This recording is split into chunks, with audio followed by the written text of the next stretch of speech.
Sometimes the cruelest judgments come from those who've never known real hardship. In a small Wyoming frontier town in 1873, everyone agreed that Eleanor Marsh was the ugliest woman they'd ever seen, scarred, silent, and worth nothing except the land her dead father left behind. When mountain man Caleb Ridge agreed to marry her, folks assumed he was just after her property. They laughed at him for taking on damaged goods. But alone in his cabin, away from the town's cruel whispers, Caleb began to see what no one else had bothered to look for. What he discovered would shake him to his core. What was Eleanor hiding beneath those scars? Before we jump back in, tell us where you're tuning in from, and if this story touches you, make sure you're subscribed, because tomorrow I've saved something extra special for you.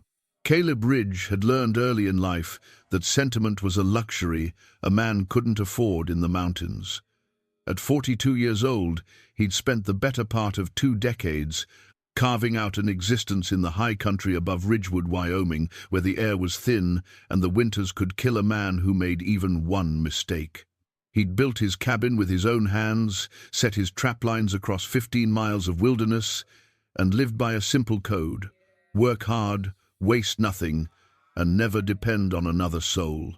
The land was what mattered, not the romantic notion of it that drew foolish settlers west, but the practical reality. Timber meant shelter and fuel. Water meant survival. Good grazing land meant you could keep a horse and maybe some cattle if you were ambitious. Caleb had done well enough with his trapping, but he'd always known that real security came from owning property, not just working it. A man with land had something that would outlast him, something that couldn't be taken away by a bad season or a dry trap line. That's what brought him down from the mountain that April morning, riding into Ridgewood with his mind set on a transaction that had nothing to do with love and everything to do with survival. The town sat in a valley where the Fork River bent around a stand of cottonwoods, a collection of rough-hewn buildings that served the ranchers, trappers, and miners who worked the surrounding territory.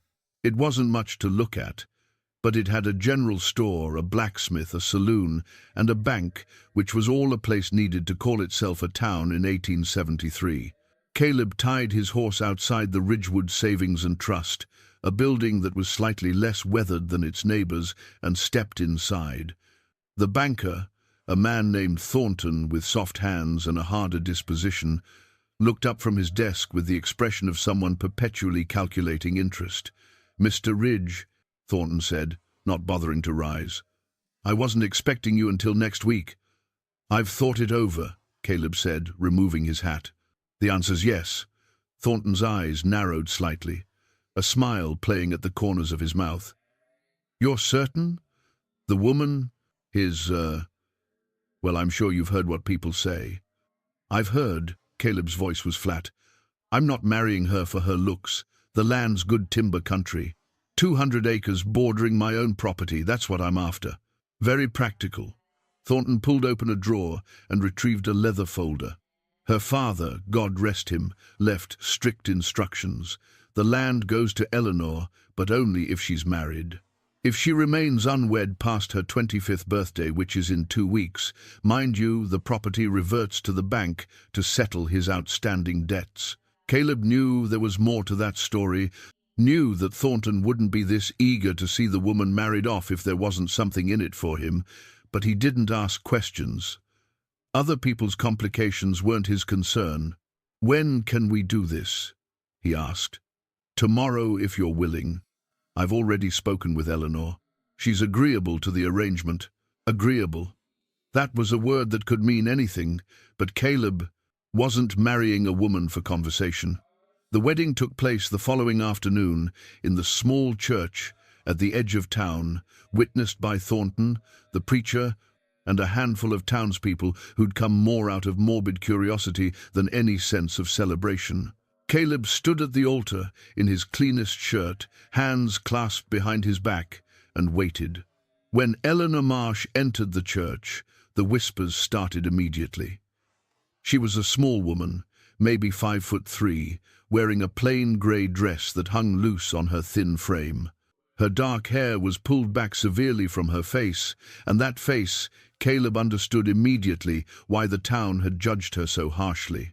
The left side bore the thick, ropey scars of an old burn, the skin puckered and discolored from her temple down to her jaw. Her left eye was slightly pulled by the scarring, giving her a permanent expression that might have been a squint or might have been pain. But it was her hands that caught Caleb's attention as she walked down the aisle. They were work-roughened, the hands of someone who'd known hard labor, with small scars on the fingers and a callus on her right thumb that spoke of years holding a pen or tool. She kept her eyes down, didn't look at him or anyone else, and when she reached the altar, she stood beside him with the rigid posture of someone enduring an ordeal. The ceremony was brief. The preacher spoke the words, they each said what was required, and then it was done. Caleb Ridge was a married man, and Eleanor Marsh was his wife. No one congratulated them. A few women clucked their tongues in what might have been pity or might have been satisfaction at seeing the town's outcast finally dealt with. Thornton handed Caleb the deed to the property with a nod that suggested a successful business transaction, and that was that. "We'll head out now," Caleb said to Eleanor, his first words directly to her. "It's a 3-hour ride to the cabin. Do you have belongings to collect?" "One bag," she said quietly. Her voice was low, almost hoarse, as if she wasn't accustomed to using it. "At the boarding house." They rode out of Ridgewood an hour later, Caleb on his roan gelding and Eleanor on a sway-backed mare that had belonged to her father. She'd changed into riding clothes, men's trousers and a worn jacket, and she sat the horse with competence, her single bag tied behind her saddle. Caleb led the way along the mountain trail, following the path he'd ridden 1,000 times. Behind him, Eleanor said nothing. The only sounds were the horse's hooves on the rocky ground, the call of a hawk overhead, and the whisper of wind through the pine trees. He tried to imagine what she might be thinking. This woman who'd just married a stranger to keep her inheritance, who was leaving the only town she'd probably ever known to live in, isolation with a man who'd made it clear he wanted her land, not her. But Caleb had never been good at imagining other people's thoughts, and they didn't start now. The mountains rose around them as they climbed, the valley falling away below. The air grew cooler, scented with pine and the last traces of winter snow that still clung to the shadowed ravines. This was Caleb's world, the place where he made sense, and for the first time since he'd decided on this marriage, he felt the weight of what he'd done. He'd brought someone into his life, into his carefully maintained solitude, and there was no taking it back now.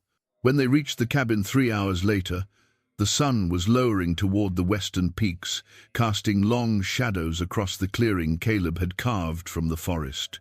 The cabin was solid, built from lodgepole pine, with a stone chimney and a covered porch. It wasn't large, one main room with a sleeping loft and a lean-to for storage, but it was well made and weather-tight, and it had been his alone for 12 years. Eleanor dismounted without waiting for help, her movements stiff from the long ride. She stood, looking at the cabin, her scarred face unreadable, and Caleb found himself wondering what she saw. A prison? A refuge? Just another place where she wasn't wanted? "I'll see to the horses," he said. "You can go inside. There's a stove for cooking, water barrel by the door. Make yourself—" He paused, the word home catching in his throat. "Make yourself familiar with things." She nodded once and picked up her bag. Caleb watched her climb the 3 steps to the porch, her hand trailing along the railing he'd smoothed with his own plane. She opened the door and disappeared inside, and for a long moment Caleb just stood there in the fading light, holding the reins of both horses, wondering what in God's name he'd just done. The land was his now. That's what mattered.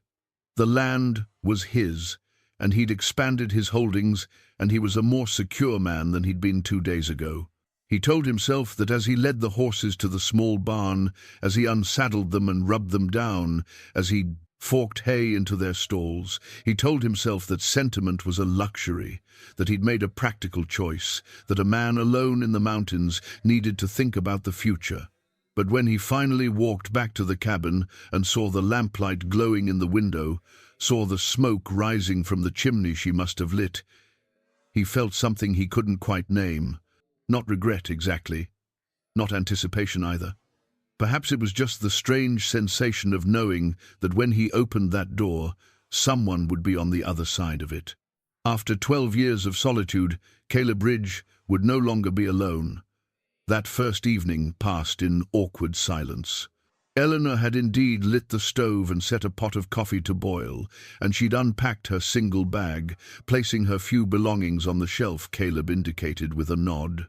They ate a simple meal of salt pork and beans, sitting at opposite ends of the rough-hewn table, the scrape of spoons against tin plates the only sound between them. When darkness fell fully, Caleb gestured to the loft. "You can sleep up there.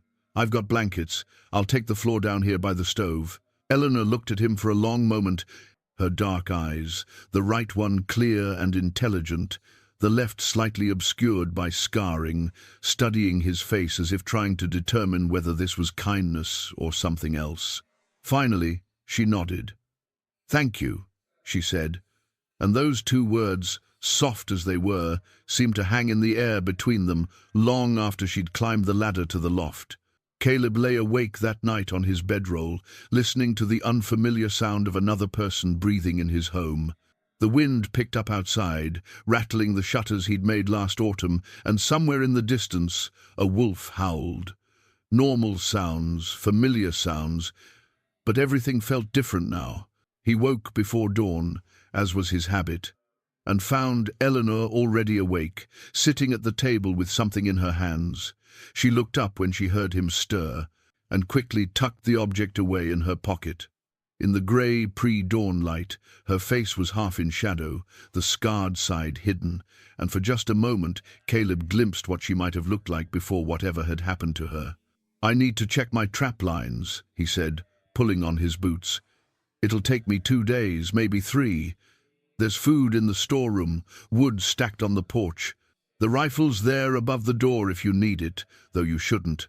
Nothing much comes around here except deer and the occasional black bear, and they're more afraid of you than you are of them." Eleanor stood. "I can manage," I figured. He shrugged into his coat, loaded his pack with supplies. "I'll be back by Friday evening." He left without further conversation, stepping out into the cold morning air with something like relief. The trap lines were his work, his routine, and out there in the wilderness he could make sense of things. He could forget that his life had just changed, in ways he hadn't fully considered. The 2 days in the mountains passed as they always did, checking traps, resetting snares, skinning and preserving what he caught. Caleb moved through the work with the efficient grace of long practice, his mind quiet, his purpose clear. But as he made his way back to the cabin on that Friday afternoon, he felt an unfamiliar tension building in his chest. What would he find? Would she have struggled, proved as helpless as the town believed? Part of him almost hoped for it, for confirmation that he'd been right to think of this as purely a business arrangement, that Eleanor Marsh was just a burden he'd taken on for the sake of land. But when the cabin came into view through the trees, Caleb stopped short. The clearing looked different. The wood he'd stacked haphazardly on the porch was now neatly arranged. The shutters he'd been meaning to fix for weeks were repaired and hung straight. There was a small garden plot marked out near the south side of the cabin, the soil already turned, and he could see where she'd cleared the winter debris from around the well. Inside, the change was even more striking. The cabin was spotless. The floor had been swept and scrubbed. His cooking pots hung in orderly fashion from hooks she must have installed, and the whole place had an air of organization it had never possessed under his solitary habitation. There was bread, actual fresh bread, sitting on the table, and the smell of something savory simmering in the pot on the stove. Eleanor was outside when he arrived, drawing water from the well. She'd tied her hair back with a strip of cloth, and she was wearing an old work shirt over her dress.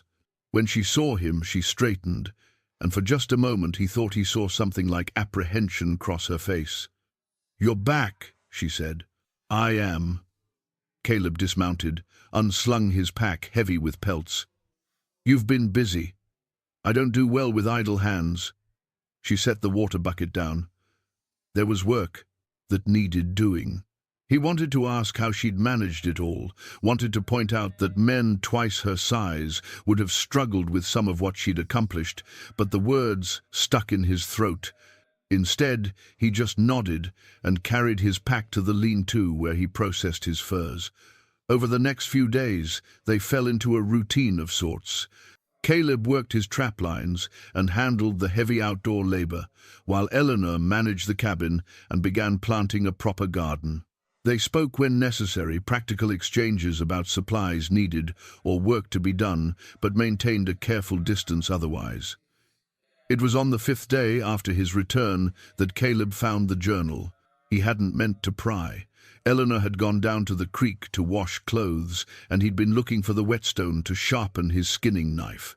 He'd seen Eleanor use it the day before, and he thought she might have left it on the shelf where she kept her things. The journal was small, bound in worn leather, and it fell open when he picked it up, looking for the stone beneath it. He should have closed it immediately, should have put it back and walked away.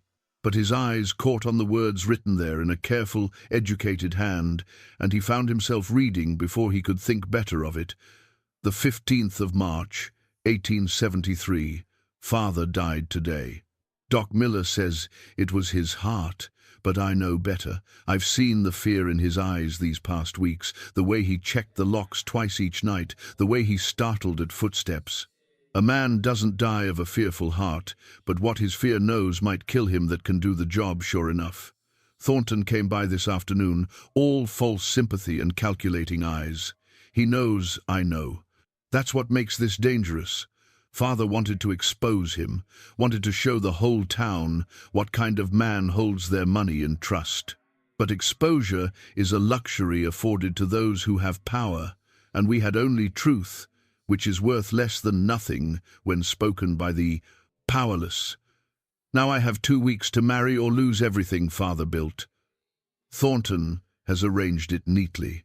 There's only one man desperate enough for land to take damaged goods, and so I'll marry Caleb Ridge and pray that what they don't know won't hurt them, but it might save me.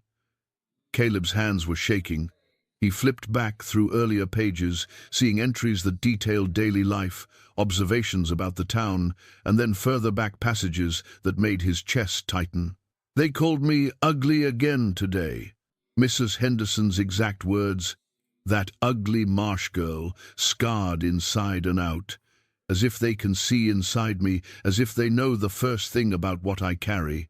I wanted to tell her that I can read Greek, that I know Euclid's proofs by heart, that my father taught me property law, and I could argue circles around her husband, the attorney. But ugly women aren't supposed to be clever. Ugly women are supposed to be grateful for any attention, any kindness, any crumb of human dignity. I'm not grateful. I'm angry. And anger, at least, is mine to keep." The sound of footsteps on the porch made Caleb look up sharply. Eleanor stood in the doorway, the basket of wet laundry forgotten at her feet. Her eyes went from him to the journal in his hands, and her face, what he could read of it, went pale. "That's mine," she said quietly. "I know. I'm sorry. I was looking for the whetstone and it fell open and I—" He stopped, realizing how feeble the excuse sounded. "I shouldn't have read it." "No, you shouldn't have." She came forward, hand extended, and he gave her the journal. She held it against her chest like armor. "Those are my private thoughts. I understand that." Caleb stood, feeling the awkwardness of his size in the small cabin, feeling like an intruder in his own home. "But I read enough to know you're not what they said. What the town said. You're educated. I'm what?" Her voice had an edge now, the first real emotion he'd heard from her. "I'm not simple. Not helpless. Not the pathetic creature you thought you were saddling yourself with for the sake of 200 acres. The truth of it hit him square in the chest. That was exactly what he'd thought. What he'd told himself to justify the cold transaction of their marriage. he said, because he'd never been good at lying. That's what I thought. Eleanor laughed, but there was no humor in it. At least you're honest about your contempt. It wasn't contempt. He struggled for the right words. It was, I don't know what it was. Easier, maybe, to think of you as less than you are. Made the whole arrangement simpler. Simpler for you. She moved past him, climbed the ladder to the loft, and he heard her tucking the journal away somewhere up there, somewhere he wouldn't find it again. When she came back down, her face was composed again, that careful mask back in place. The whetstone is in the lean-to. I used it yesterday to sharpen the hoe.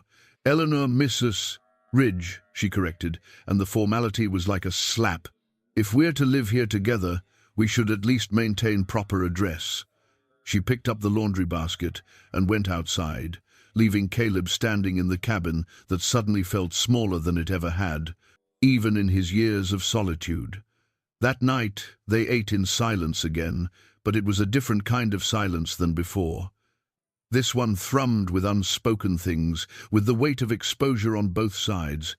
Caleb had seen inside her mind, had glimpsed the intelligence and anger she kept hidden, and she knew that he knew.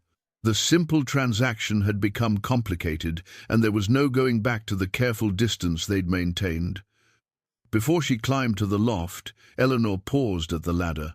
"The entry you read," she said without looking at him, "about my father and Thornton? That's true. All of it. I have proof, if it matters. Why are you telling me?" She turned then, and in the lamplight her scarred face was defiant. "Because you read my words without permission, so you might as well know the truth behind them. My father discovered that Thornton's been embezzling from the bank for years. Money from widows, from miners who keep their savings there, from anyone who trusted him. Father was going to expose him. 2 weeks later, father was dead, and Thornton was at the funeral with sympathetic eyes and a plan to take what we had left." Caleb processed this slowly. "You think Thornton killed him?" "I know he did. I just can't prove it." She gripped the ladder rung. "And that's why I married you, Mr. Ridge. Not just to keep the land, but because a woman alone is easy to make disappear. A woman with a husband, even one who married her for property, is a bit more complicated to eliminate." She climbed to the loft before he could respond, leaving Caleb sitting at the table with his coffee going cold and the understanding that he'd stepped into something far more dangerous than a simple marriage of convenience. In the darkness above, he heard Eleanor settle into her bedding. Outside, the wind rose again, and somewhere far off, that wolf howled its lonely song into the mountain night. Caleb sat awake until the fire burned low, thinking about journals and secrets, about damaged goods and hidden intelligence, about a woman who'd been clever enough to use him as a shield without him ever knowing it. She'd played him, he realized. Played him as surely as he'd thought he was using her. And the strangest part was that he couldn't find it in himself to be angry about it. Maybe respect was the word for what he felt. Or maybe it was something closer to the first stirrings of actual curiosity about who Eleanor Eleanor Ridge really was, beneath the scars and silence. The days following the journal incident were careful ones. Eleanor maintained her distance, and Caleb didn't push. They worked their separate tasks, him on the trap lines and maintenance of the property, her tending the growing garden and managing the increasingly organized cabin, and spoke only when necessary. But something had shifted. The air between them felt charged with awareness, with the knowledge that they'd each seen past the surface of what the other presented. Caleb found himself watching her when she didn't know he was looking. The way she moved had an efficiency to it, no wasted motion, as if she'd learned to accomplish tasks with the minimum expenditure of energy. Her hands were always busy, mending, cooking, working the garden soil, and those hands, he noticed more and more, bore the marks of someone who'd known labor long before she came to his cabin. A week after he'd read the journal, Eleanor did something that surprised him. She asked a question. "The trap nearest the creek," she said over breakfast. The one by the old lightning-struck pine. It's been empty 3 days running. Caleb looked up from his coffee. You've been checking my traps? I walk that way when I gather watercress. I pay attention.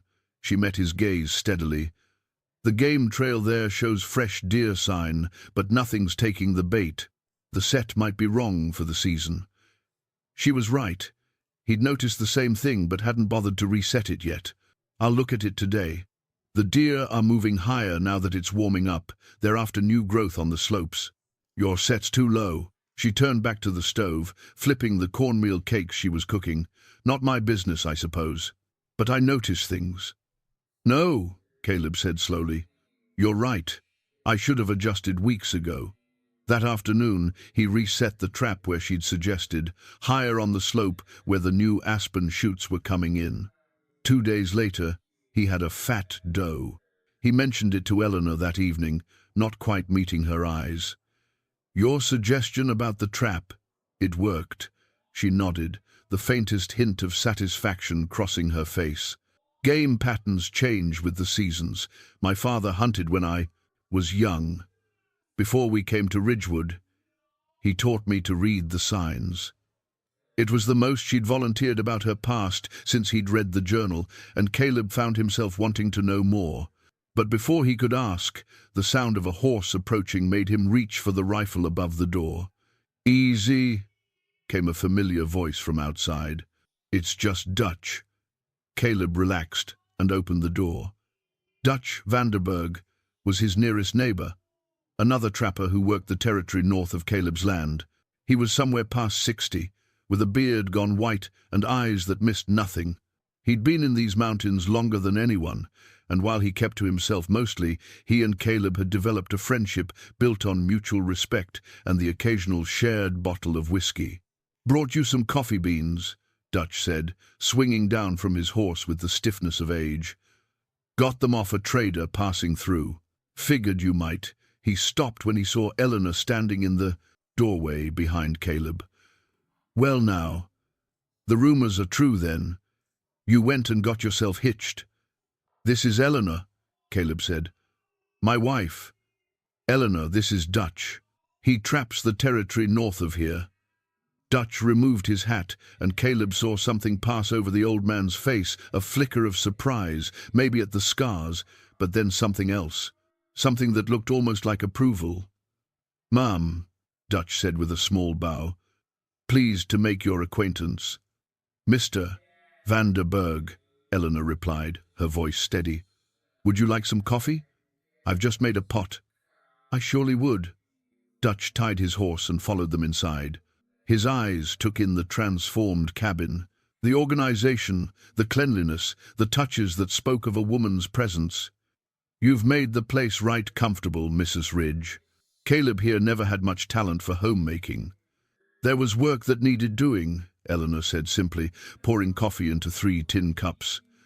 They sat at the table, and Dutch regaled them with stories from his recent travels to the territorial capital, news of the growing railroad, rumors of gold strikes further west. Caleb watched Eleanor listen, watched the way her attention focused completely on Dutch's words, the way she asked intelligent questions about trade routes and supply lines. Dutch noticed too. When Eleanor excused herself to check on something in the garden, the old man leaned back in his chair and studied Caleb with those sharp eyes. She's not what I expected, Dutch said quietly.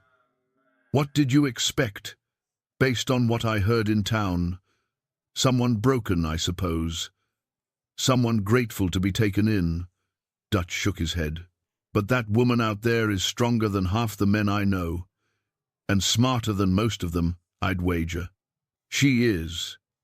Caleb agreed, surprising himself with the certainty in his voice. You did well then, even if you didn't know it when you married her. Dutch finished his coffee. These mountains are hard on a person alone. Good to have. Someone who can hold their own. After Dutch left, Caleb found himself thinking about those words. He'd married Eleanor thinking she'd be a burden at worst, invisible at best. Instead, she'd proven herself competent in ways he hadn't anticipated. The cabin ran smoother, his supplies were better organized, and she'd identified and fixed problems he hadn't even noticed. That evening, as Eleanor prepared supper, Caleb came in from the barn with an ugly gash on his left hand. He'd caught it on a nail while repairing a stall door, and it was bleeding freely. "Let me see," Eleanor said immediately, crossing the room. Before he could protest, she'd taken his hand in hers, examining the wound with a clinical eye. "It needs cleaning." "Sit."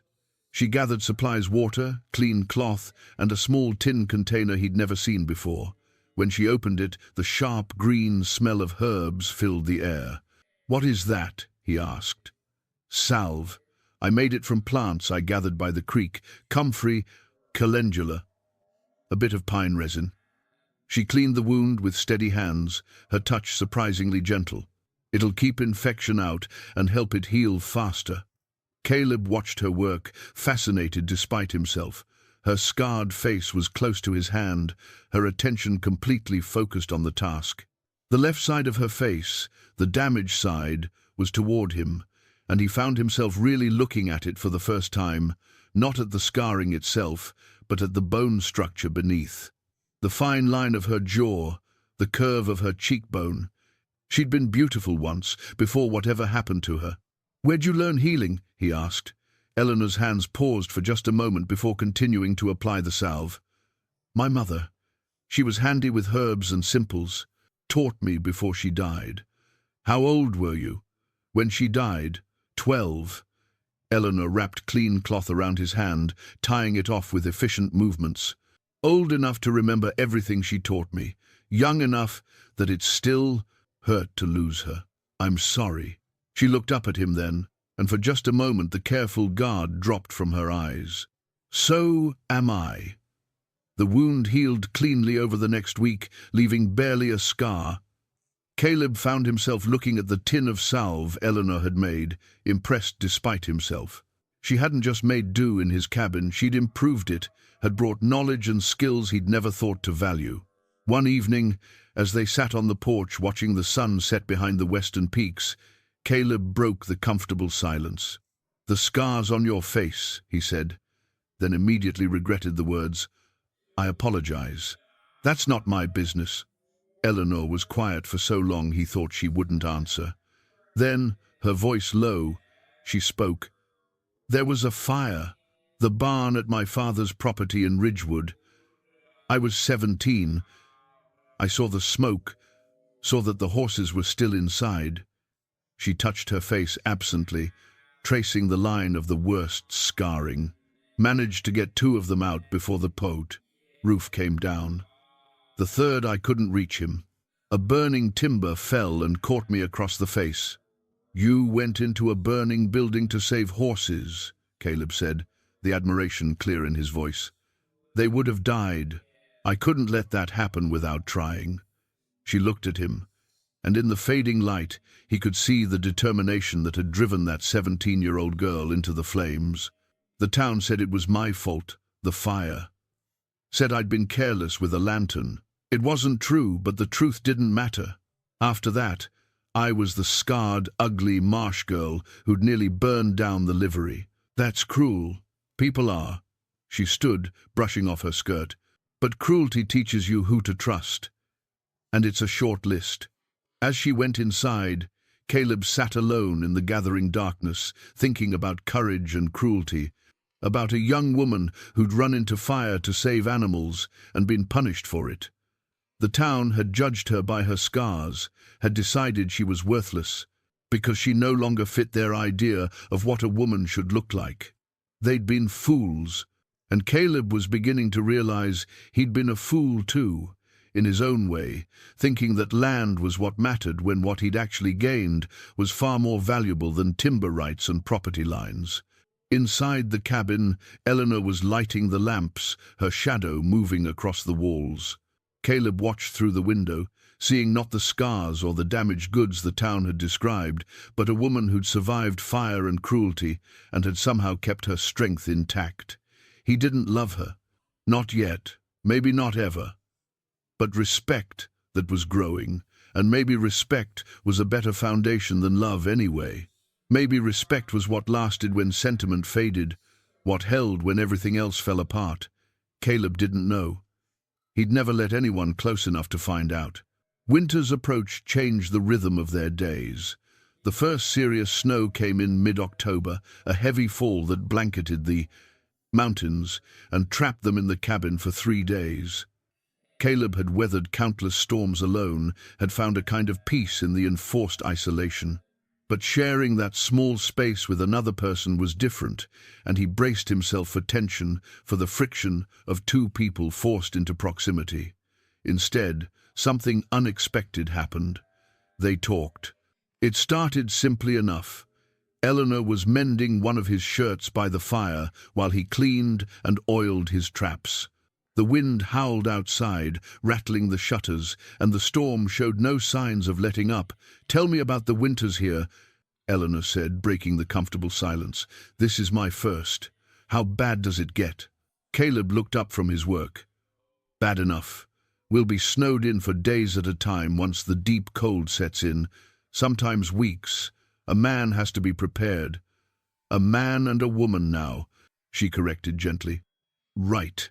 He set down the trap he'd been working on. "We've got supplies enough for 5 months if we're careful. More if we ration. Game gets scarce once the heavy snows come, but I've got trap lines set that still produce. And there's always the root cellar." They fell into a discussion of practical matters: food stores, fuel for the stove, backup plans if something went wrong. But then Eleanor asked about his first winter alone in the cabin, and Caleb found himself telling her about that brutal season 12 years ago, when he'd been 30 and newly determined to make a life in the mountains. "I nearly died," he admitted. "Caught my leg in a trapline that snapped, broke the bone clean through. Managed to drag myself back here, but I couldn't walk for 2 months. If not for Dutch checking on me that first week, bringing me supplies, I wouldn't have made it." "That must have been frightening." "It was clarifying," Caleb said. "Made me understand that these mountains don't care about your plans or your determination. They'll kill you if you're not careful, and sometimes even if you are." Eleanor's needle paused in her mending. "Is that why you stayed? Because it's dangerous?" The question caught him off guard. No one had ever asked him that before. Maybe partly. Or maybe it's because out here, things make sense. You work, you survive, you get careless. You don't. There's a cleanness to it. "A cleanness," Eleanor repeated, as if testing the word. "I suppose I understand that." In town, nothing was clean. Everything was complicated with other people's judgments and expectations. "You don't miss it at all." "The town," she looked at him steadily. "Would you miss a place that treated you like you were less than human?" "No," Caleb said. "I suppose I wouldn't." The second day of the storm, Eleanor noticed the locket around her neck when she was washing her face at the basin. Caleb had seen it before, a small silver oval on a delicate chain, but had never asked about it. "That was my mother's," Eleanor said, catching his glance. She touched it absently. The thing I have left of her besides memories. You don't have to explain." "I know," but she opened it anyway, showing him the tiny portrait inside. A woman's face, delicate and fine-boned, looked out from the small frame. She was beautiful. Everyone said so. I looked just like her before. She gestured to her scarred face. Caleb studied the portrait, then looked at Eleanor. Even with the scarring, he could see the resemblance, the same bone structure, the same intelligent eyes. "You still do," he said, and meant it. Eleanor snapped the locket shut, but not before he saw something flicker across her face. Disbelief, maybe, or the faint stirring of hope that someone might see past the damage. That evening, trapped inside by the storm's fury, they sat by the fire, and Eleanor did something she'd never done before. She laughed. It happened when Caleb was telling her about one of his early trapping mishaps, when he'd set a snare for rabbit and caught a skunk instead. The way he described the aftermath, the stench, his desperate attempts to wash it off in a freezing creek. Dutch's refusal to let him in the cabin for a week struck her as funny, and the laugh bubbled up before she could stop it. The sound transformed her face. For just a moment, the careful guard dropped away, and Caleb saw joy there, genuine and unguarded. It struck him with unexpected force. He'd never heard her laugh before, hadn't realized until that moment that he'd been waiting to hear it. "I'm sorry," Eleanor said, trying to compose herself. "That's terrible." "It was terrible," Caleb agreed, grinning despite himself. "Worst week of my life. But Dutch still brings it up whenever he wants to humble me." The laughter faded, but something of its warmth remained. They sat in the firelight, the storm raging outside, and for the first time since she'd arrived, Caleb felt like they were truly sharing the space, rather than just occupying it separately. "Can I ask you something?" Eleanor said, after a while. "You can ask. I may not answer. Why did you come to the mountains? You said things make sense here, but what were you running from?" Caleb considered lying or deflecting or simply refusing to answer. But the storm, the firelight, the unexpected comfort of her presence, all of it conspired to loosen his tongue. "A war," he said finally. "I was a soldier for a while. Union Army, saw things I'd rather forget. Did things I can't forget. When it was over, I tried to go back to regular life, but nothing fit anymore. The noise of cities, the crowd of people, all of it felt wrong. So I came here, where it's quiet, where the only life I'm responsible for is my own." Eleanor nodded slowly. "Sometimes isolation is protection." "It is, but it's lonely too." Caleb looked at her, saw the understanding in her eyes. She knew about isolation as protection, about the walls people built to survive. "Yes," he said, "it's lonely too." Later that night, as Eleanor climbed the ladder to the loft, she paused halfway up. "Thank you," she said. "For what?" "For talking to me like I'm a person." "Not many people do." She disappeared into the loft before he could respond, leaving Caleb alone with the fire and the storm and the slow, creeping realization that something had changed between them. The careful distance they'd maintained was eroding, worn away by proximity and unexpected moments of connection. He told himself it was just the storm, just the forced intimacy of being trapped together. But as he lay down on his bedroll, listening to her settle into sleep above him, Caleb knew it was more than that. For 12 years, he'd been alone by choice, had convinced himself it was better that way. But Eleanor had come into his life, into his home, and she was changing things in ways he hadn't anticipated. Small ways, at first a laugh, a conversation, the warmth of another person's presence in the cold mountain night. He didn't know what to do with these changes, didn't have a map for this territory. All he knew was that when the storm finally broke and the sun came out, revealing a world transformed by snow, he found himself disappointed that the enforced intimacy was over. And that realization, more than anything else, told him just how much his carefully maintained solitude had already been compromised. Spring came slowly to the high country, arriving in fits and starts, a warm day followed by a late snow, then sunshine that coaxed the first green shoots from the frozen ground. By April, the cabin was no longer a fortress against the cold, but a launching point for the season's work. Caleb checked his trap lines, repaired winter damage, and began planning which timber stands to harvest. Eleanor worked the expanding garden and tended to the chickens she'd somehow convinced him to acquire from a traveling trader.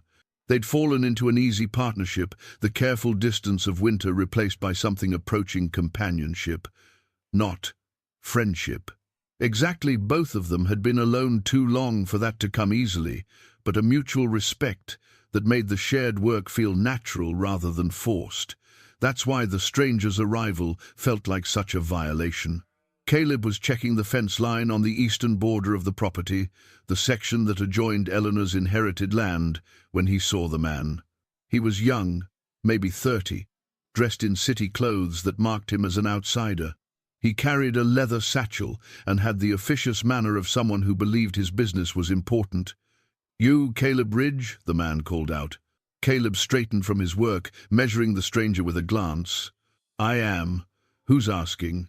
"Name's Garrett. I'm a surveyor working for the Territorial Land Office." He pulled out a sheaf of papers. "There's been a dispute filed concerning the property boundaries here. I need to verify the deed and survey the lines." "Dispute from who?" "That's confidential at this stage, but I'll need to see your wife's father's original deed and any supporting documentation." Garrett's eyes traveled past Caleb toward the cabin. "Is Mrs. Ridge here? I'll need to speak with her as well." Something in the man's tone raised Caleb's hackles. It was the way he said, "Mrs. Ridge," with a slight emphasis that suggested disbelief or mockery. "She's at the cabin. We'll go together." As they walked back, Garrett kept up a running commentary about the property, making notes in a small book he carried. His observations were pointed, mentioning the good timber, the water access, the strategic location. Each comment felt like an assessment of value, and Caleb found himself growing increasingly uneasy. Eleanor was in the garden when they arrived. She looked up at their approach, and Caleb saw her shoulders stiffen slightly when she spotted the stranger. She stood slowly, brushing dirt from her hands, and waited with that careful stillness she'd shown when they first met. "Mrs. Ridge," Garrett said, with a small bow that somehow managed to be insulting. "I'm here to—" He stopped mid-sentence when he got a clear look at her face in the afternoon light. His expression shifted, a flash of distaste quickly covered by professional courtesy. "I'm here to verify your property deed. There's been a challenge filed concerning the boundaries and ownership." "A challenge from whom?" Eleanor's voice was calm, but Caleb heard the tension underneath. "I'm not at liberty to say at this time, but if you could provide the original deed and any other relevant documents, I can begin the survey work." Eleanor wiped her hands on her apron. "I'll need to see your credentials first, and a copy of the filed challenge. You don't get to walk onto someone's property making demands without proper documentation." Garrett's eyebrows rose. "That's quite a legalistic response for a—" He caught himself, but the implication hung in the air. "For a woman. For someone who looked like her. For a property owner," he finished lamely. "My father was an attorney," Eleanor said, her tone sharp enough to cut. "He taught me well. Your credentials, Mr. Garrett." The surveyor's face reddened, but he pulled out official-looking papers from his satchel.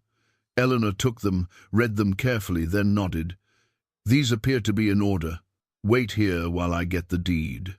She went into the cabin, and Garrett turned to Caleb with a knowing look. "Quite a woman you've got there. Smart tongue on her, for all the—" He gestured vaguely at his own face. Caleb stepped closer, his voice low and dangerous. "Finish that sentence and you'll be walking back to town with a broken jaw." Garrett stepped back, hands raised. "No offense meant.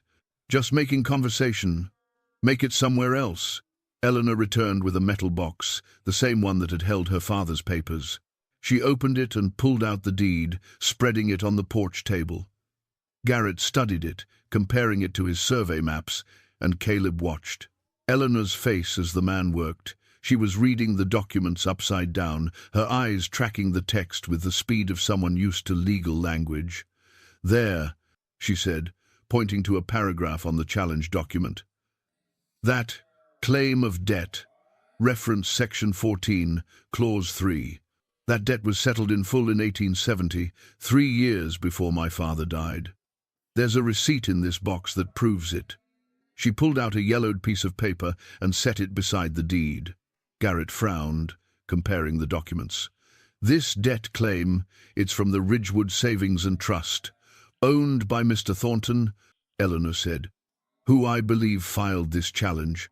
Am I wrong?" Garrett's silence was answer enough. Eleanor's jaw tightened, and Caleb saw her hands curl into fists at her sides. "My father's land was legally clear," she said, her voice steady despite the anger Caleb could read in her posture. "This challenge is fraudulent, and I can prove it. But you'll take it back to the territorial office anyway, won't you? You'll drag this out, create enough doubt and delay that someone could—" She stopped, seemed to recalculate. "How long does the survey process take?" "Could be months," Garrett said, shifting uncomfortably under her direct gaze. "Depending on what the office decides. Months during which the property ownership is in question, months during which any number of things could happen." Eleanor looked at Caleb. Convenient timing, wouldn't you say? She was right, and they both knew it. This was Thornton's move: create legal confusion, tie up the property in bureaucratic process, and in the meantime, who knew what could happen? An accident, a fire, a couple disappearing in the mountains where bodies might never be found. "I'll be conducting the survey over the next few days," Garrett said, rolling up his papers. "You're required to provide access to the property during that time." "We'll comply with the law," Eleanor said, "but you'll also be watched while you're here. Every measurement, every marker. We'll document everything." After Garrett left, riding toward town, with his satchel full of papers, Eleanor sank down on the porch steps. The careful composure slipped, and Caleb saw the fear beneath it. "It's Thornton," she said. "He's making his move." Caleb sat beside her. "Tell me everything. About your father. About Thornton. About what you know. No more half-truths." Eleanor looked at him for a long moment, then nodded. "All right. But you need to understand what I'm about to tell you could put you in danger.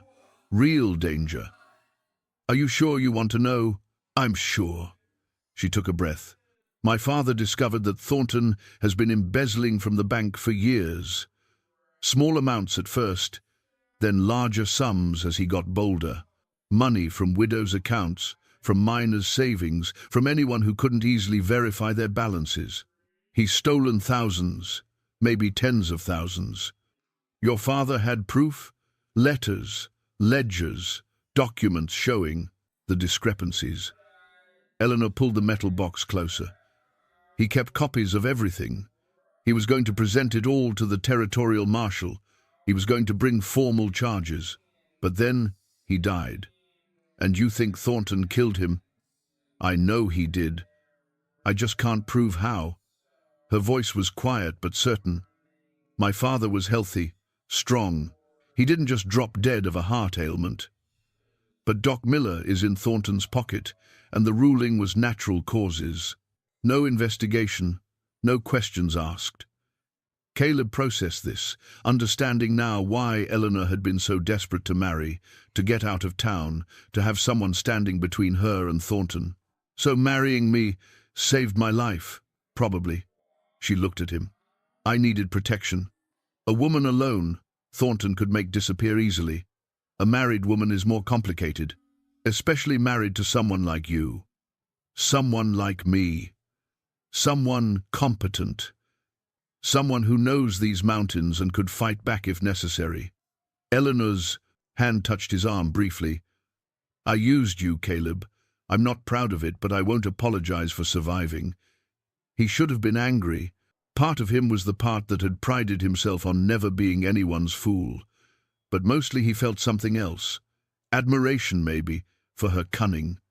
Respect for her will to live. And underneath it all, a growing protectiveness that surprised him with its intensity. "All right," he said.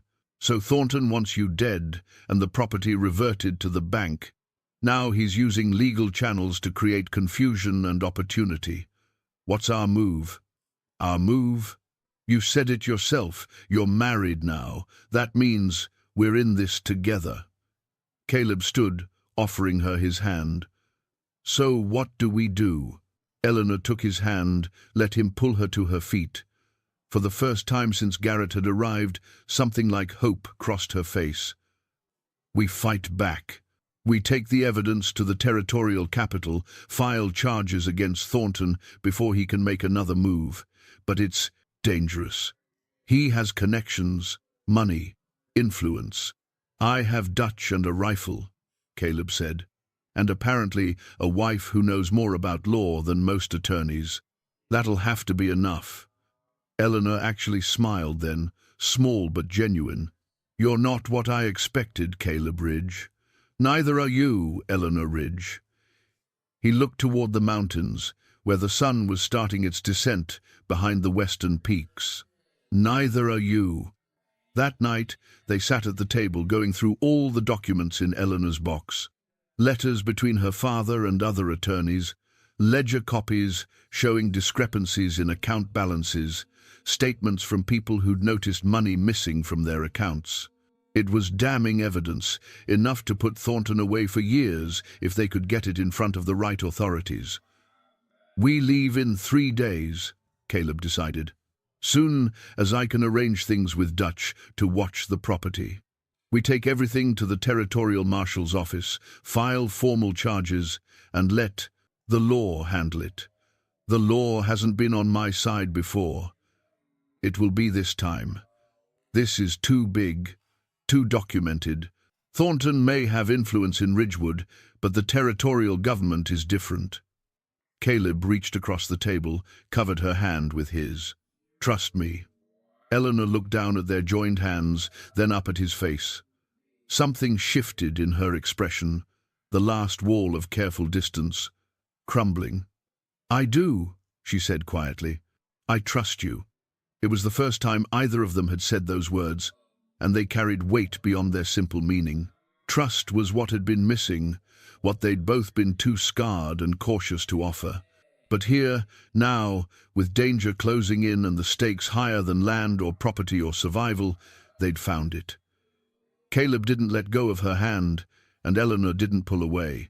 They sat like that in the lamplight, two people who'd married as strangers, finding something unexpected between them.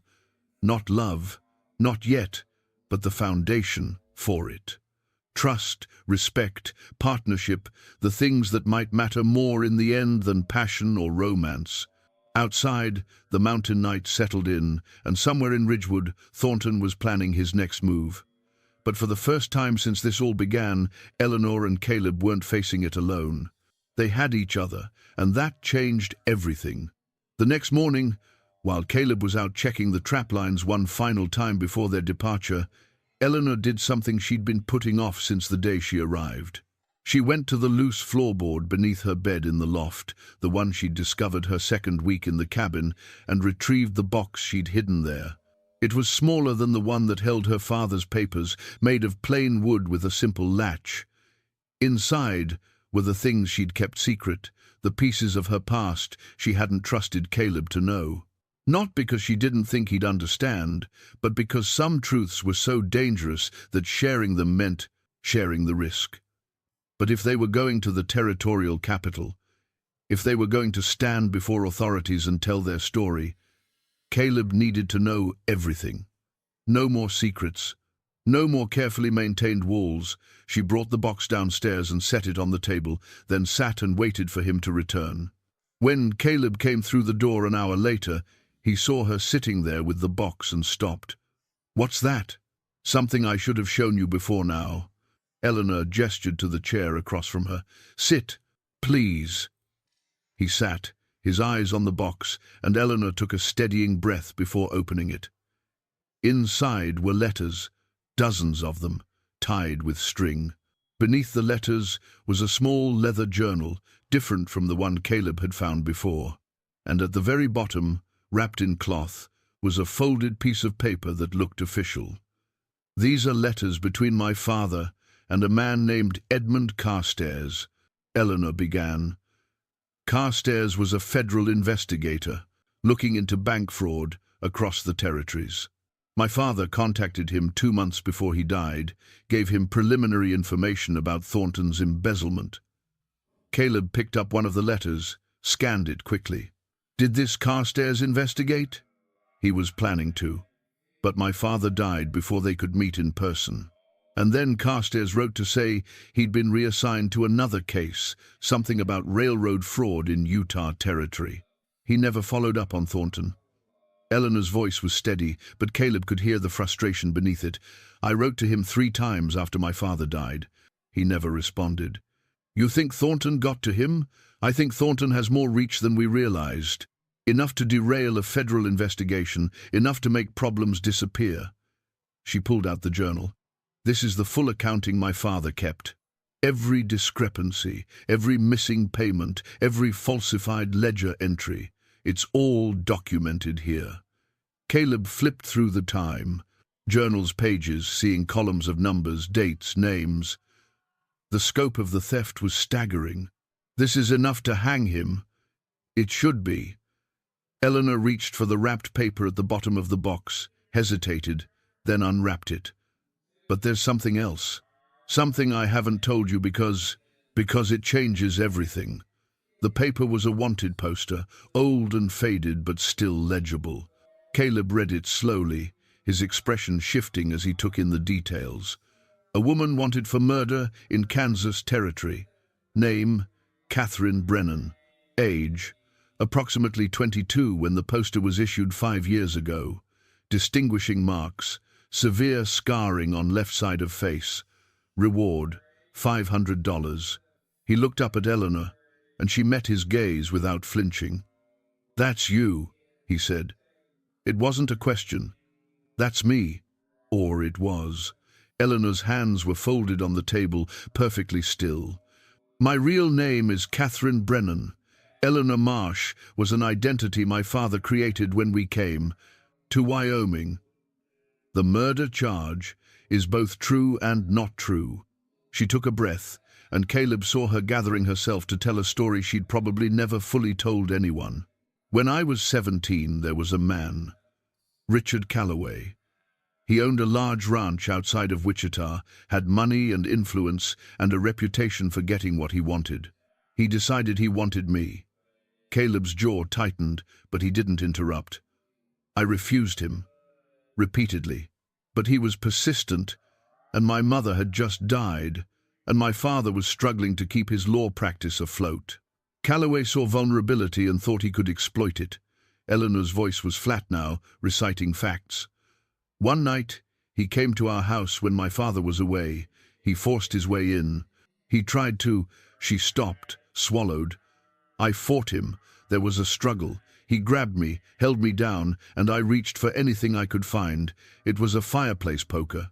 I hit him with it, and he fell, hit his head on the hearth. You killed him in self-defense. I thought I'd killed him. There was so much blood, I panicked and ran. My father found me the next day, half frozen and incoherent, hiding in an abandoned barn 10 miles outside of town." Eleanor touched her face. "The scars, they're not from a barn fire. Calloway gave them to me during the attack. He had a knife, meant to terrify me into submission. Instead, he marked me in a way that made running almost impossible." Caleb was quiet for a long moment, processing this. "So you've been running ever since." "My father helped me escape.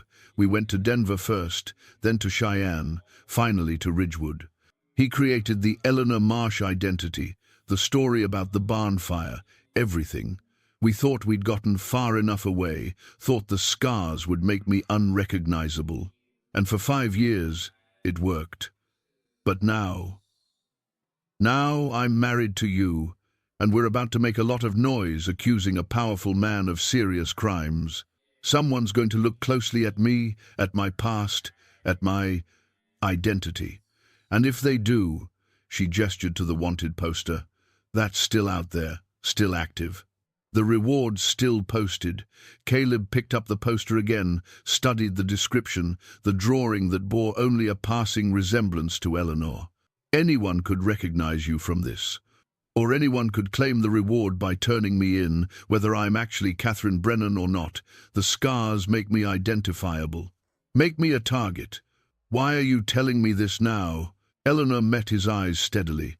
"Because if we go to the territorial capital, if we make accusations against Thornton, he'll use this against me. He'll find this poster, or he already has it, and he'll turn me in. Either to discredit me as a witness or to simply eliminate me as a problem. And if that happens, if I'm arrested, tried, maybe hanged, you need to know the truth.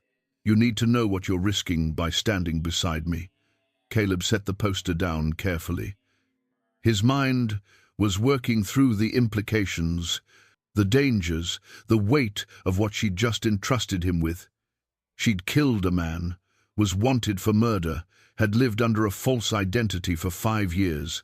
Any one of those things should have sent him to the door, should have made him reconsider everything. Instead, he felt a fierce, protective anger rising in his chest. "Did Calloway die?" he asked. "I don't know. The wanted poster says murder, but I never confirmed he was actually dead. I ran before I could find out. So you might not even be guilty of the crime they want you for. Does it matter? If I'm arrested, they'll hang me anyway.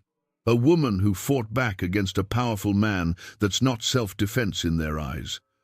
That's uppity. That's deserving of punishment." Eleanor's voice carried the weight of years of understanding exactly how the world worked for women like her. "I used you as protection against Thornton, but I also put you in danger by bringing my past into your life. If you want to walk away from this, I'd danger. Understand?"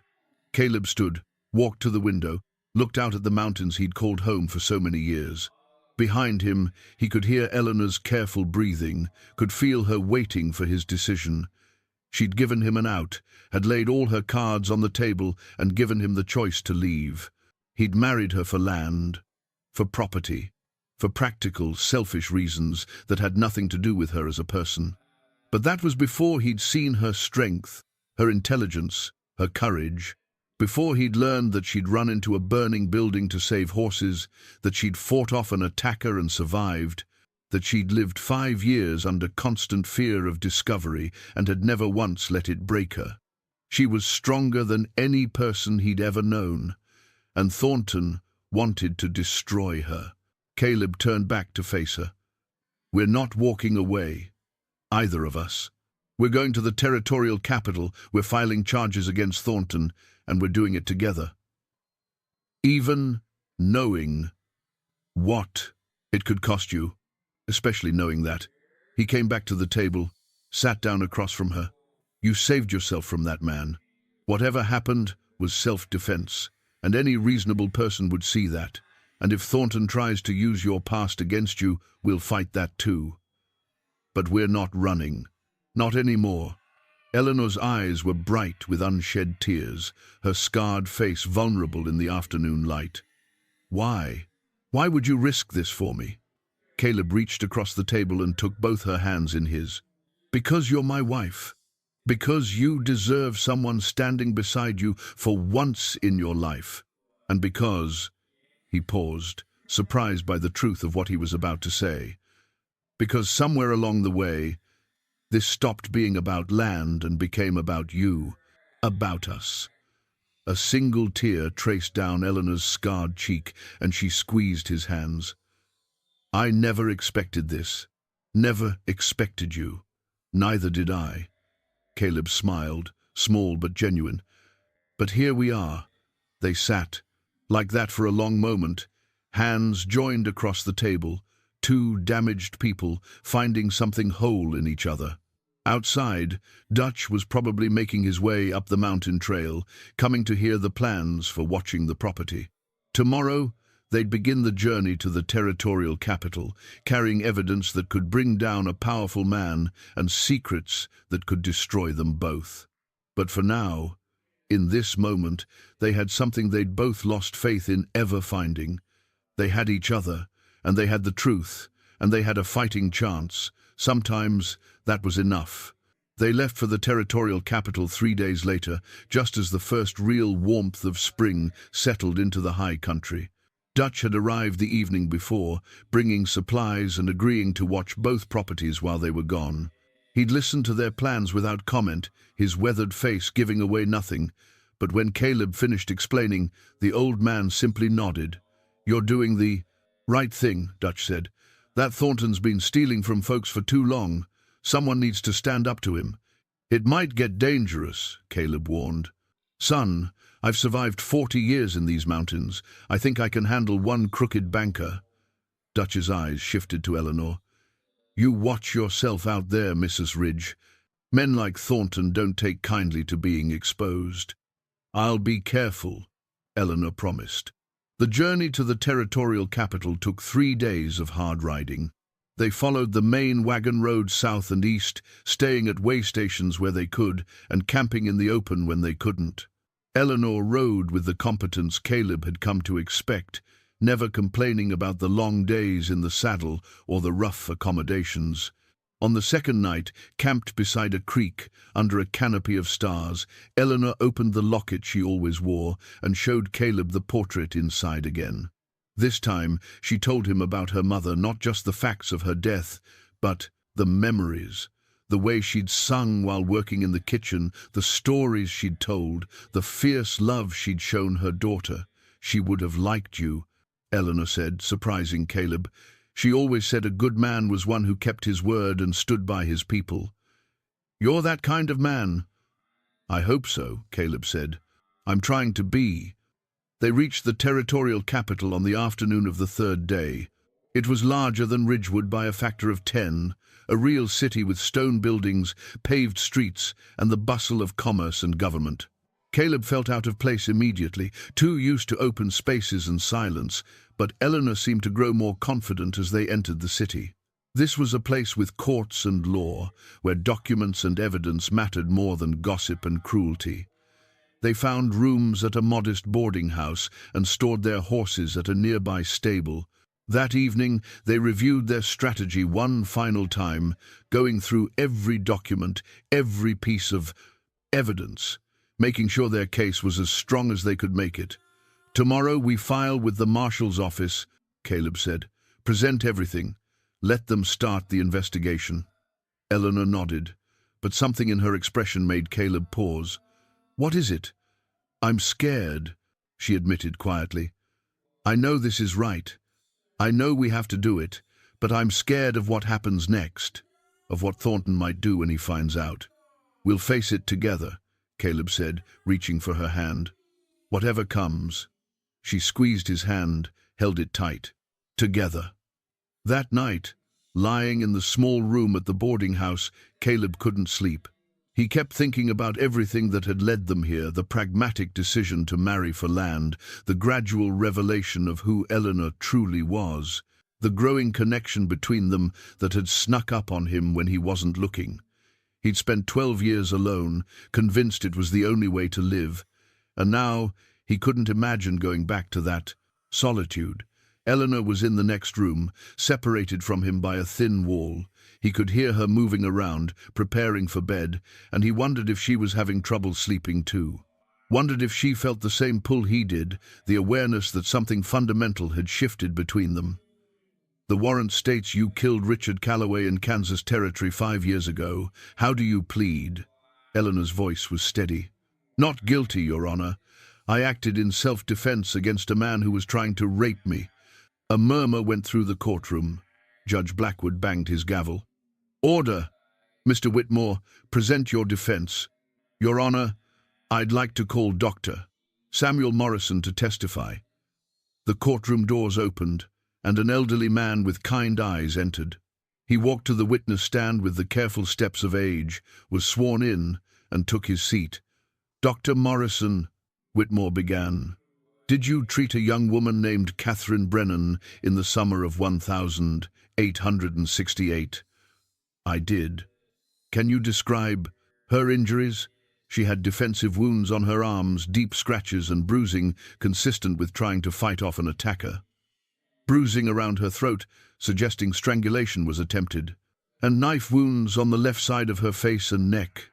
The doctor's voice was clinical but compassionate. "The wounds were deep and deliberate. They weren't accidental. Someone had held her down and cut her. In your medical opinion, were these injuries consistent with attempted rape?" "Absolutely.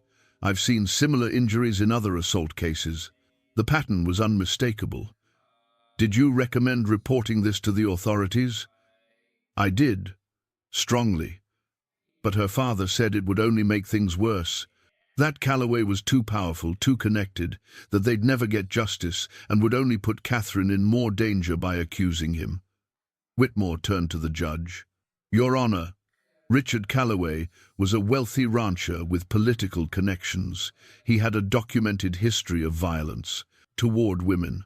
I have statements from 3 other women who were assaulted by him but were too afraid to press charges. Catherine Brennan, at 17 years old, fought back when he tried to rape her.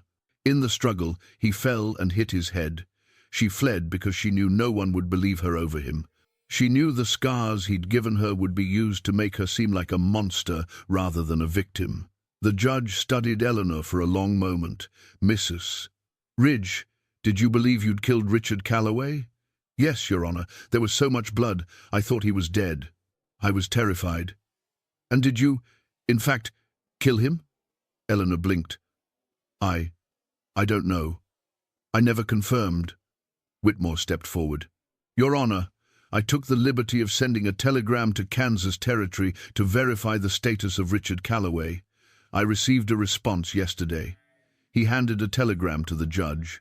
"Richard Calloway is alive. He recovered from his head injury and is currently serving a sentence for assault on a different woman, an assault that occurred 2 years after the incident with my client." The courtroom erupted. Caleb felt his heart leap. She hadn't killed him. All these years of running, of fear, of living under a false identity, and the man was alive. Judge Blackwood read the telegram, then looked up sharply. "So there was no murder at all?" "No, Your Honor. At worst, this was assault in self-defense. But since Calloway survived, and my client had every reason to believe she was defending her life, there's no crime here at all." "What about the wanted poster?" Thornton's lawyer demanded. "She's still a fugitive from justice. The poster was issued based on initial reports that Calloway had died," Whitmore explained. "Those reports were premature. And given that Calloway is now a convicted felon himself, and given the documented evidence of his assault on my client, I move that all charges against Mrs. Ridge be dismissed." Judge Blackwood was quiet for a long moment, reviewing the documents before him. The courtroom held its collective breath. Finally, he looked up. "I'm troubled by several things in this case," he said. "First, that a young woman was brutally assaulted and felt she had no choice but to run rather than seek justice. Second, that a wanted poster remained active for 5 years without anyone verifying whether the alleged victim was actually dead. Third, and most significantly, that this warrant was used as a weapon by Mr. Thornton to silence accusations against himself." He turned to Thornton. "Your timing in producing this warrant is suspect, sir. You presented it immediately upon Mrs. Ridge's arrival to file charges against you. That suggests you've been holding it in reserve, waiting for the right moment to deploy it." "I only recently became aware," Thornton began, but the judge cut him off. "Save it for your own hearing, which will be extensive, I assure you." He turned back to Eleanor. "Mrs. Ridge, the charges against you are dismissed. You're free to go." Eleanor swayed slightly, and Caleb was already moving before he consciously decided to, pushing through the crowd to reach her. She turned as he approached, and the look on her face, relief, disbelief, joy all mixed together, was something he'd remember for the rest of his life. He swept her into his arms right there in the courtroom, propriety be damned, and held her as she finally let herself shake with the release of 5 years of fear. "It's over," he whispered into her hair. "You're free. You're safe." Behind them, the courtroom was chaos. Thornton was shouting at his lawyer, demanding action. The people from Ridgewood were whispering among themselves, their certainty in Eleanor's guilt shattered. Judge Blackwood was giving instructions to the deputy marshal about securing Thornton's banking records. But Caleb and Eleanor were in their own world, holding each other, feeling the weight of the past finally lift. When they finally separated, Whitmore was there with a smile. "Congratulations, Mrs. Ridge. You're a free woman." "Thank you," Eleanor said, her voice thick with emotion. "Thank you for believing me." "Truth has a way of coming to light," Whitmore said, "even when powerful people try to bury it." Judge Blackwood called them back to order. "Mr. Thornton, you'll remain in the territory pending investigation and trial on the embezzlement charges. Your assets are frozen as of this moment. Mrs. Ridge, I'm ruling that your property deed is clear and legitimate. Any claims against it are dismissed." Thornton's face was purple with rage. "You're making a mistake." I have connections. I have friends in high places who will what? Judge Blackwood's voice was cold. Use their influence to help you escape justice? I suggest you stop talking, Mr. Thornton. You're only making things worse for yourself. The hearing was adjourned, and Caleb and Eleanor walked out of the courthouse into the bright afternoon sun. They stood on the steps, blinking in the light, trying to process that it was really over. I can't believe it, Eleanor said. I keep thinking I'll wake up and still be in that cell. You won't. This is real. Caleb took both her hands. You're Eleanor Ridge, free woman, landowner, and the bravest person I've ever known. She laughed, the sound pure and joyful. I'm Eleanor Ridge. I can say that now. I don't have to hide anymore. Never again. They were approached by several people as they descended the courthouse steps. Dr. Morrison, who clasped Eleanor's hands and told her he was proud of her courage. Dutch, who'd apparently ridden hard to be there for the hearing, greeting them with his usual laconic approval. Even a few people from Ridgewood, who approached hesitantly, shamefaced, to offer awkward apologies for how they'd treated her. Eleanor accepted their apologies with grace, but Caleb could see she didn't forgive them. Not yet. Maybe not ever. They'd had their chance to be kind and had chosen cruelty instead. That evening, as they prepared for the journey home, Eleanor opened her locket and looked at her mother's portrait one last time. She would have been proud of you, Caleb said, looking over her shoulder. She would have liked you, Eleanor replied. She always said to find a man who'd stand beside you, not in front of you or behind you, but beside you as an equal. Is that what I do? That's exactly what you do.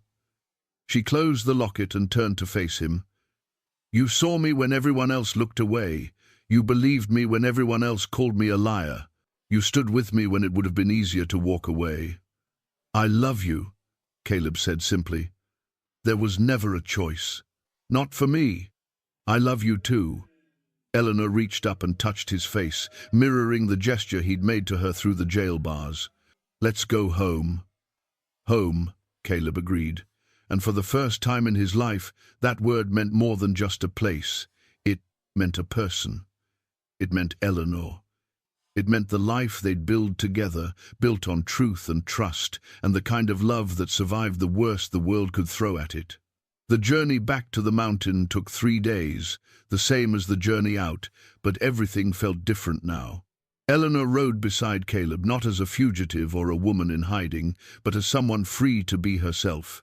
She talked more, laughed more, and at night when they camped under the stars, she slept peacefully instead of starting awake at every sound.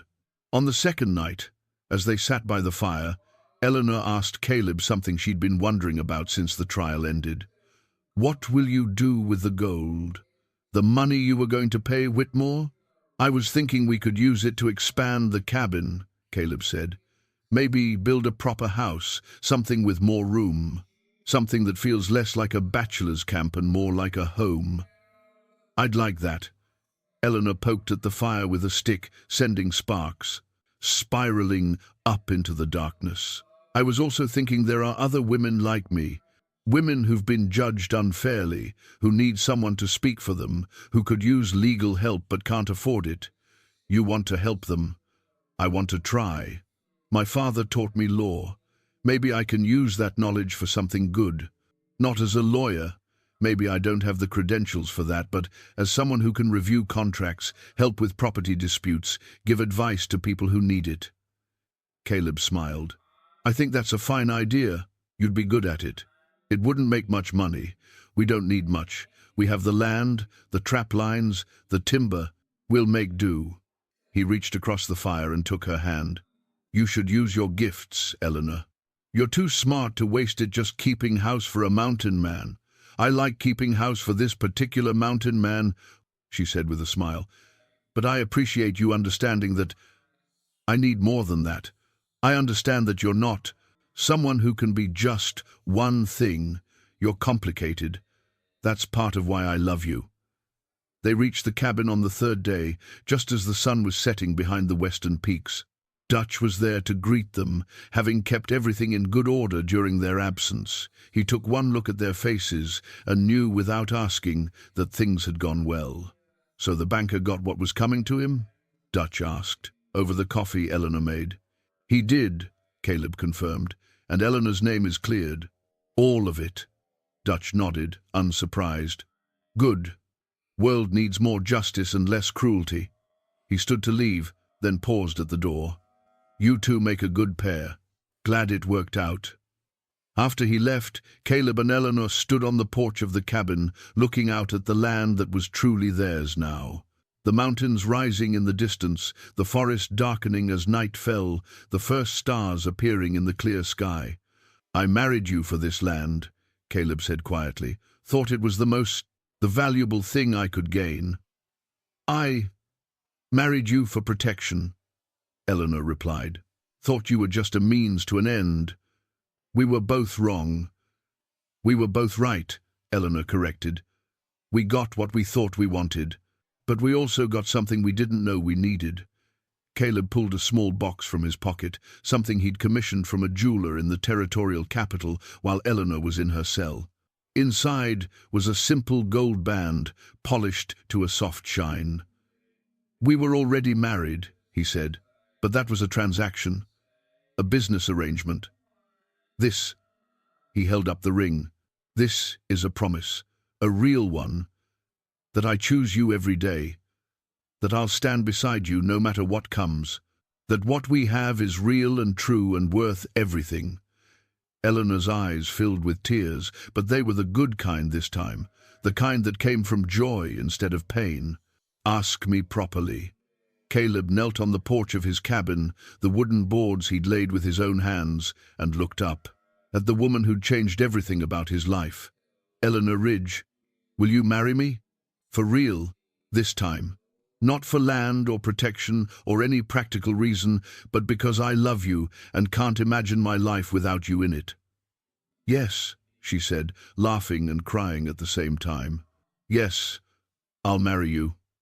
Again. For real this time." He slipped the ring on her finger, and she pulled him to his feet, and they kissed there on the porch as the last light faded from the sky.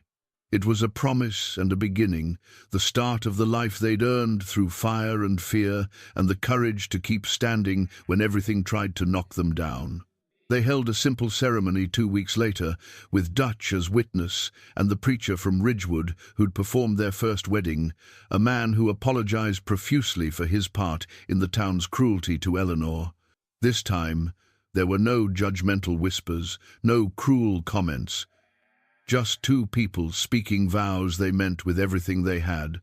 "I promise to see you," Caleb said. "Not the scars. Not the past, not what others think you should be. Just you, exactly as you are." "I promise to trust you," Eleanor replied. "To let you stand beside me, to believe that I deserve your love, and to give you mine freely and without fear." They exchanged simple vows, but the words carried weight beyond their simplicity. They'd both learned that love wasn't about grand gestures or passionate declarations. It was about showing up, about standing firm, about choosing each other when it would be easier to walk away. Summer turned to fall, and they began building the addition to the cabin. A larger kitchen, a proper bedroom, a small study where Eleanor could work on legal documents for the people who began to seek her out. Word spread about the woman who'd stood up to a corrupt banker and won, and people came, mostly women, but some men too, seeking help with contracts, property disputes, unfair dealings. Eleanor helped them all, never charging more than they could afford, sometimes charging nothing at all. She said it was her way of fighting back against the cruelty she'd endured, of making sure others didn't have to suffer alone the way she had. Caleb watched her work with pride, saw her confidence grow as she used the skills her father had taught her. She was remarkable, his wife, brilliant and brave and beautiful in ways that had nothing to do with her scarred face and everything to do with the strength of her spirit. On their first real anniversary, Caleb found Eleanor standing by the window of their new study, looking out at the mountains. The afternoon light caught her face, illuminating both the scarred and unscarred sides, and he was struck again by how much he loved her. "What are you thinking?" he asked, coming up behind her and wrapping his arms around her waist. "I'm thinking about how far we've come," she said, leaning back against him. "A year ago, I was desperate and alone. Now I'm free and loved and home. It's more than I ever dared to hope for. You deserved it all along. Maybe. But I don't think I could have accepted it before.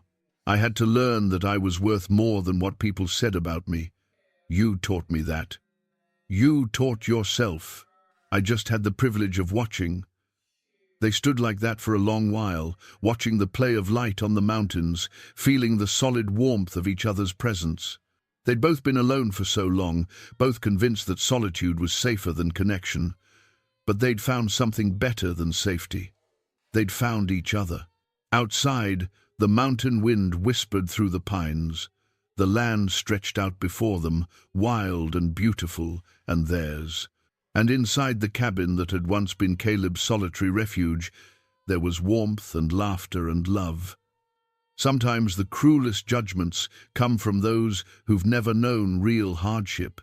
Eleanor had known hardship, had survived it, had been marked by it in ways that would never fully fade. But those marks were part of her story now, part of the journey that had led her to this moment, to this man, to this life. And standing in the home they'd built together, in the safety of love, freely given and gratefully received, Eleanor finally understood what her mother had always told her, that the right person would see past the scars to the strength beneath. That true partnership meant standing beside each other as equals. That love, real love, was worth fighting for. Caleb had been that person. Was that person still, every day, in every choice he made to honor her, respect her, love her completely. And she, in turn, had learned to let herself be loved, to trust that she deserved happiness, to believe that her story didn't end with fire and fear, but with hope and home, and a future she'd build with her own hands. The cabin door closed behind them as they moved deeper into the warmth of their home, leaving the judgment of the outside world behind. They'd faced the worst together and survived. Whatever came next, they'd face that too, side by side, choosing each other again and again. That was the real revelation Eleanor had brought to Caleb's cabin, not a secret about property or past crimes, but the truth that two people could find each other in the hardest places and build something beautiful from the broken pieces of their separate lives. And that was worth more than all the land in the territory.